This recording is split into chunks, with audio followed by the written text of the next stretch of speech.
Welcome to Gaming Accessibility Reviews. I'm Emily, and today I will be reviewing the visual accessibility of Fortnite. Fortnite is an exceptionally popular game. There are lots of different types of games built into Fortnite, but for this video today, I am focusing on the main game that is its claim to fame, the Battle Royale. In Fortnite Battle Royale, up to 100 live online players are dropped into a map that shrinks every few minutes, and the goal of the game is to be the last player standing. There are items scattered throughout the game at various levels of quality that you can pick up and use to meet this goal. So, let's get right into the accessibility features available in the game. Fortnite doesn't have a specific accessibility menu, but rather helpful settings are found in each of the different sections. Under the graphics settings, we can adjust the user interface contrast. Now, it doesn't make a significant difference, and it is a basic contrast system that essentially just increases the saturation of colors, but it could be helpful for some people.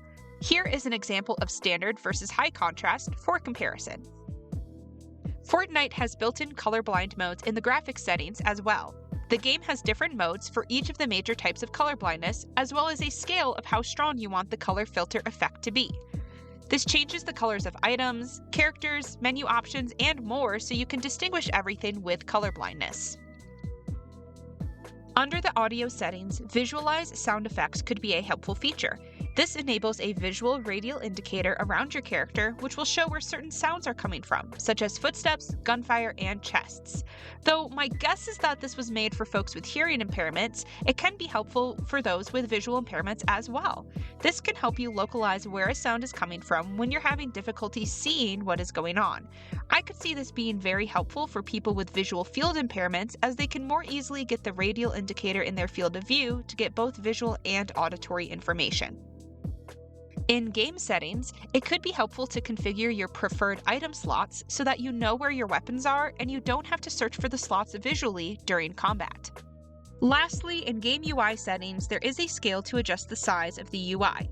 However, it only goes up to 1.25 times, which doesn't seem to make a significant difference. Here is an example comparing the standard versus larger UI. UI size adjustments are always appreciated, especially for folks with contrast sensitivity or acuity impairments, but I wish there was a little more that could be adjusted here. So those are the settings built into Fortnite that may make it easier to play with vision loss. In addition, I always recommend using the built-in magnification on your gaming system as needed. All gaming platforms, including console and PC, have a built-in magnifier or zoom feature. This means someone who has difficulty reading small text can zoom in and get the information they need. Here, I am using the PlayStation 5 magnification feature as an example.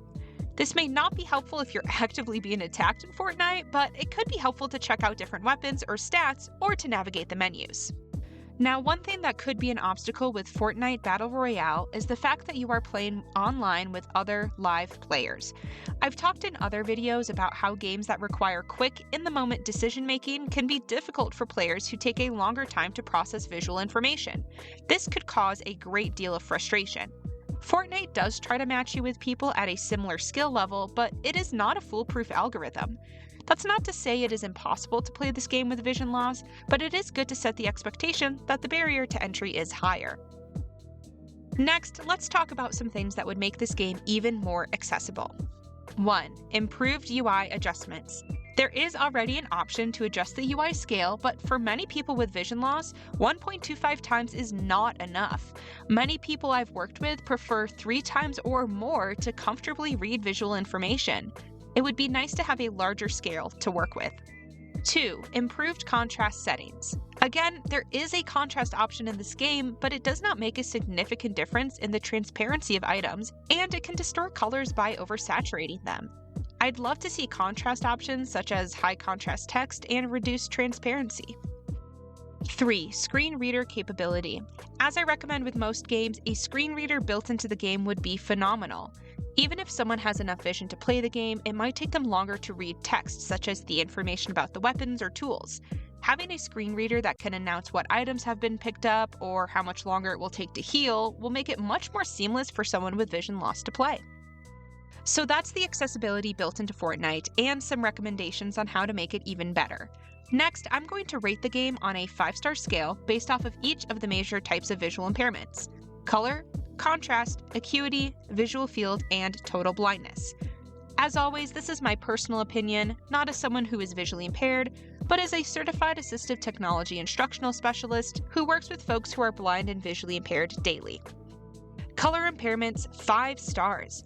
Fortnite has a robust colorblindness system, which means you can access all aspects of this game no matter your level of colorblindness. I really like how you can fine-tune the color filters to find what works best for your vision.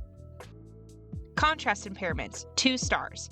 Although there is a high contrast feature built into this game, it isn't functional for most players with contrast impairments. It also seems to just oversaturate colors instead of providing real contrast for important things like the UI. And although the graphics in this game are higher contrast compared to games with more realistic graphics, there are still areas and times with low light conditions that may be extremely difficult for someone with contrast impairments to play in. Acuity impairments, 2 stars. There are some options to increase the UI in Fortnite, which is helpful for folks with acuity impairments, but it is a fairly minor increase. And although contrast settings can help with acuity loss, we discussed how the contrast settings are unfortunately lacking as well. Visual field impairments, 2 stars. This game has a lot of things to pay attention to around the screen, which may be difficult to track for someone with visual field loss. Tracking the map, items, HP, storm, and more could get frustrating when trying to use a small field of view. I wish you could move the UI items around the screen, but as always, playing on a smaller screen may help, and using the Visualize sound effects feature in Fortnite could aid in this as well. Total blindness, 1 star. This game has no accessibility for someone with no vision. That means that overall, I am giving Fortnite Battle Royale a 2-star rating for accessibility. I am glad that Epic Games is working towards adding more accessibility features in this game, but it definitely needs some improvement. By adding some features like more robust UI and contrast options, as well as a screen reader, this game could be even more accessible to folks with vision loss. Thank you all for watching. I hope you learned something about Fortnite today. If you liked this video, check out some of my other visual accessibility reviews. Let me know in the comments what video game I should review next. Thank you, and I'll catch you next time.